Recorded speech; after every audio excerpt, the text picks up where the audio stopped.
ఇక వైఎస్ జగన్ పై చీపురుపల్లి జనసేన ఇన్ఛార్జ్ విసినిగిరి శ్రీనివాస్ తీవ్ర స్థాయిలో ధ్వజమెత్తారు. పవన్ కళ్యాణ్ పై అనుచిత వ్యాఖ్యలు మానుకోవాల్సిందిగా హితవు పలికారు. ఇక గత ఎన్నికల్లో 11 ఎమ్మెల్యే సీట్లకు పరిమితమైన బుద్ధి రాలేదని మండిపడ్డారు. అవినీతికి కేర్ ఆఫ్ అడ్రస్ అయిన వైఎస్ జగన్ నిస్వార్థ రాజకీయం చేస్తున్న పవన్ కళ్యాణ్ పై అవాకులు చెవాకులు పేలితే ఊరుకోమని విసినిగిరి శ్రీనివాస్ హెచ్చరించారు.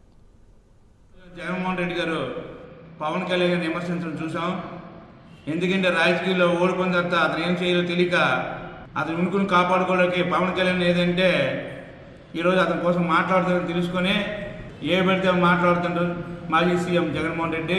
ఏవైతే ఆ రోజు మోసాలు చేసి తండ్రిని చిన్నాన్ని బాబాయిని చనిపోయి అలా చంపేసి టీడీపీ పార్టీ మీద పెట్టి అబద్ధాలు చెప్పి సీఎం అయిన జగన్మోహన్ రెడ్డి ఈరోజు మాట్లాడడానికి అవకాశం లేదు.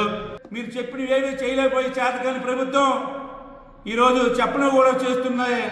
కొన్ని పథకాలు కానీ రాష్ట్రానికి సంబంధించిన ఏవైనా ఈరోజు అన్నీ తీసుకొచ్చింది ఘనత కూటమి ప్రభుత్వంది. ఆ రోజు రాజధానిలో 3 ముక్కలు చేసి రాజధాని కట్టలేపోయారు, పోలవరం కట్టలేపోయారు, రైల్వే జూన్ తేలేపోయారు, రైతులను మోసం చేశారు.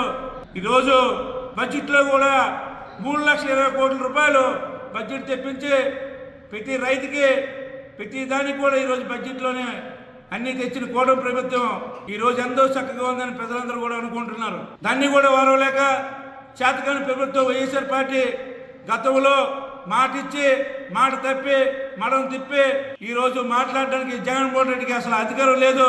కనీసం గెలిచిన 11 మంది కూడా అసెంబ్లీకి వెళ్ళే ధైర్యం లేదు. ఈరోజు ప్రత్యేక హోదా కావాలని అడుక్కున్న పరిస్థితికి వైసీపీ నాయకులు ఎమ్మెల్యేలు వచ్చారంటే ఇంకా దిగజాడిన రాజకీయం చేస్తున్నారో చెప్పాలి.